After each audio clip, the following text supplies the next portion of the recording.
नमस्कार, आप देख रहे हैं ईस्टर्न स्काई मीडिया समाचार बुलेटिन के साथ मैं हूं स्वाति ढल। सोनिया गांधी के खिलाफ केंद्रीय मंत्री गिरिराज सिंह के आपत्तिजनक बयान को लेकर कांग्रेस बिफरी हुई है। अरुणाचल प्रदेश में भी महिला कांग्रेस कमेटी की कार्यकर्ताओं ने गुरुवार को ईटानगर में गिरिराज सिंह के खिलाफ प्रदर्शन किया और उनका पुतला फूका। केंद्रीय मंत्री गिरिराज सिंह द्वारा सोनिया गांधी पर दी गई नस्ल विरोधी टिप्पणी को लेकर कांग्रेस ने गिरिराज के खिलाफ मोर्चा खोल दिया है।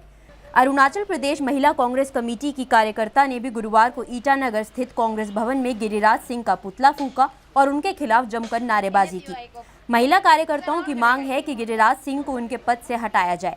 महिला कांग्रेस कमेटी की अध्यक्ष कमला लिंगी ने सिंह के गैर जिम्मेदाराना बयान की निंदा करते हुए कहा है कि गिरिराज सिंह की सोच काफी छोटी है। वहीं उन्होंने चेतावनी दी है कि अगर केंद्र सरकार गिरिराज सिंह के खिलाफ कोई सख्त कदम नहीं उठाती तो उनका विरोध जारी रहेगा। बता दें कि बुधवार को गिरिराज सिंह ने बयान दिया था कि सोनिया गांधी को कांग्रेस का अध्यक्ष इसलिए बनाया गया क्योंकि वे गोरी चमड़ी वाली महिला थी।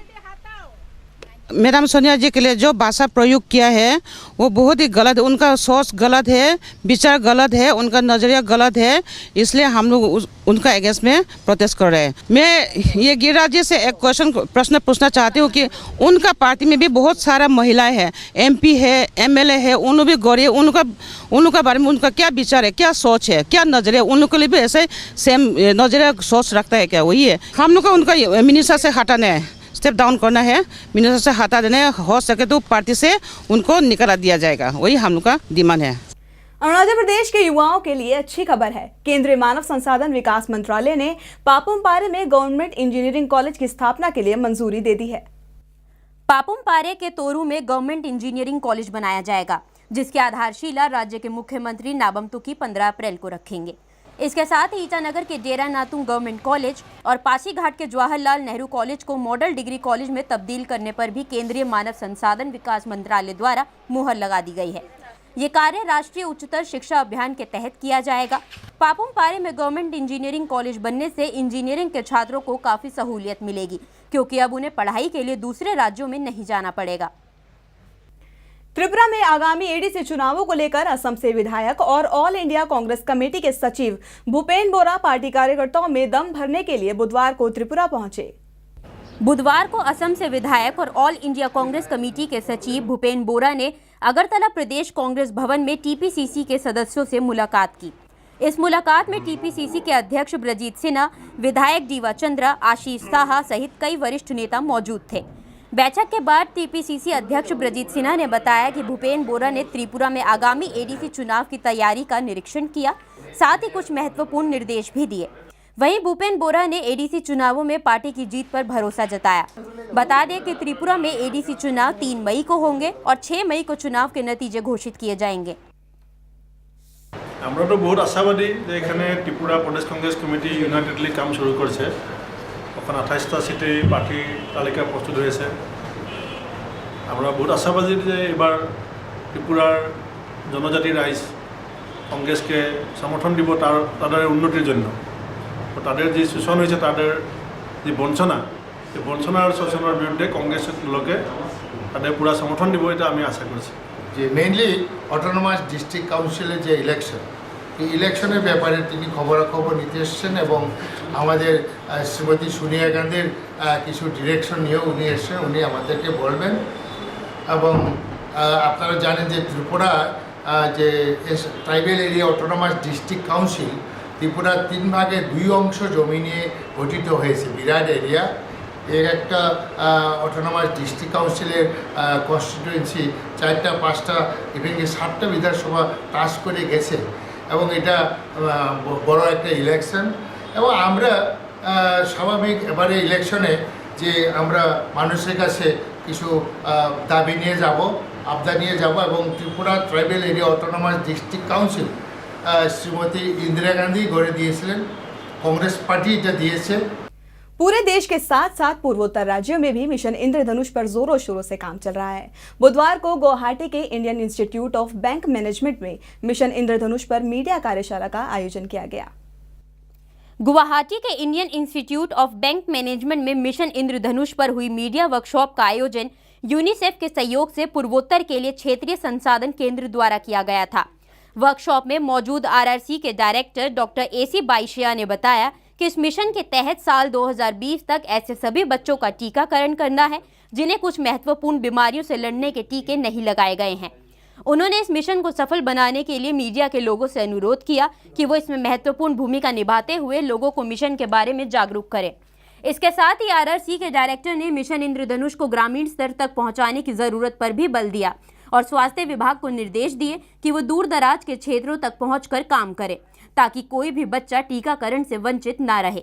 आपको बता दें कि केंद्रीय स्वास्थ्य मंत्रालय भारत सरकार ने 25 दिसंबर 2014 को मिशन इंद्रधनुष की शुरुआत की थी।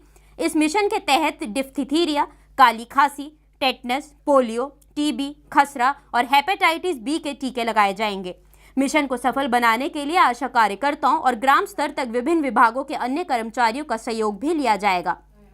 If we see that now, I think the awareness generation amongst the beneficiaries are there. That everybody wants that their child should be fully protected by immunization.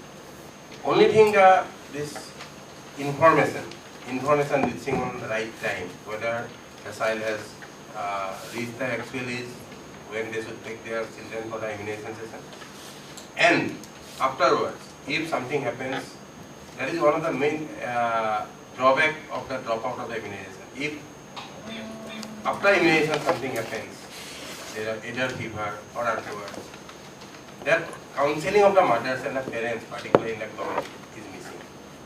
So that is another area where we are having a high dropout.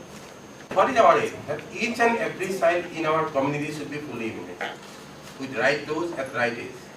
It is not a full immunized. Full immunized, by definition, at right dose with right age.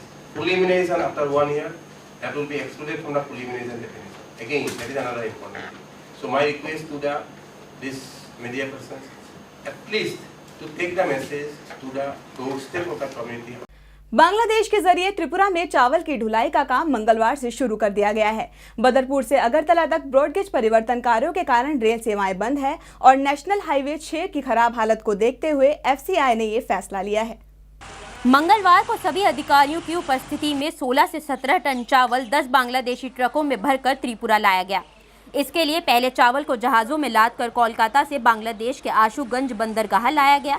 फिर आशुगंज बंदरगाह से बांग्लादेशी ट्रकों में चावल को अगरतला में FCI भंडार गृहों तक पहुंचाया गया। बताया जा रहा है कि 2 चरणों में चावलों की खेप को बांग्लादेश से त्रिपुरा लाया जाएगा। मंगलवार से शुरू हुए पहले चरण में कोलकाता से त्रिपुरा में 10,000 टन चावल लाया जाएगा, जो अगले कुछ दिनों तक जारी रहेगा। वहीं इसका अगला चरण भी जल्द तय कर लिया जाएगा। एफसीआई ने इस साल विभिन्न चरणों में 35,000 टन चावल बांग्लादेश के रास्ते त्रिपुरा भेजने का फैसला किया है।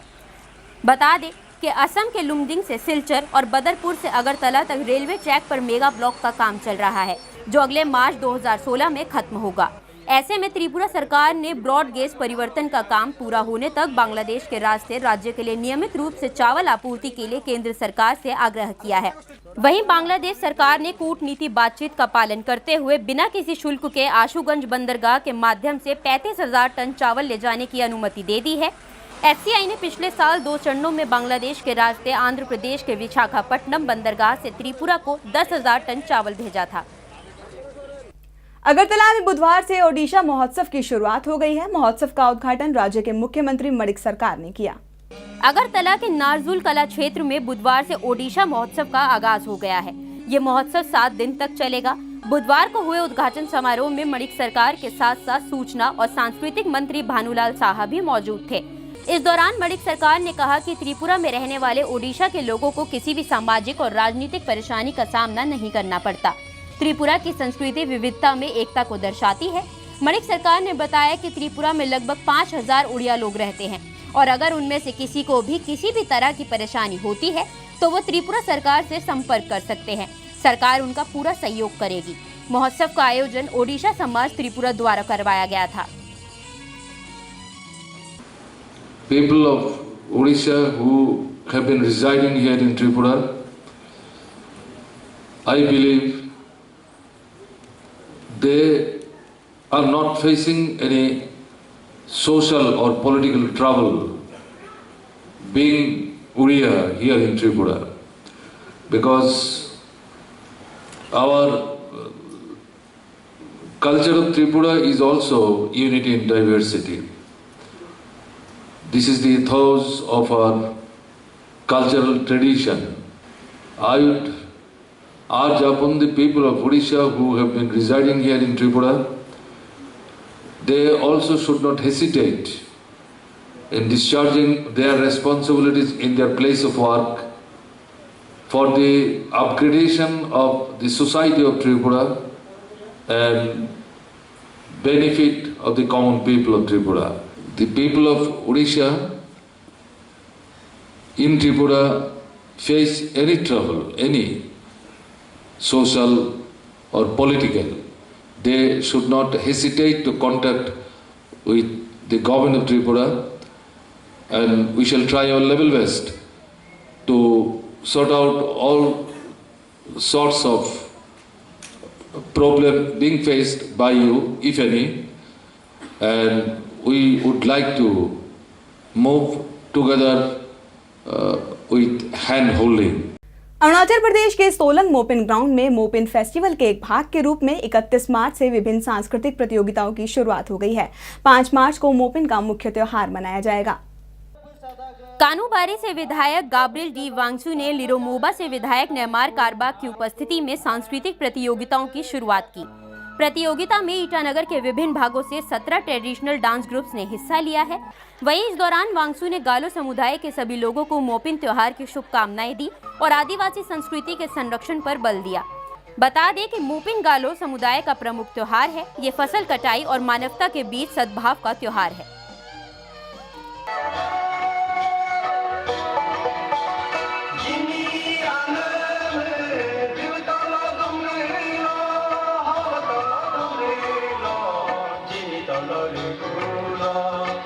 खबरों के इस अंक में फिलहाल इतना ही। नमस्कार।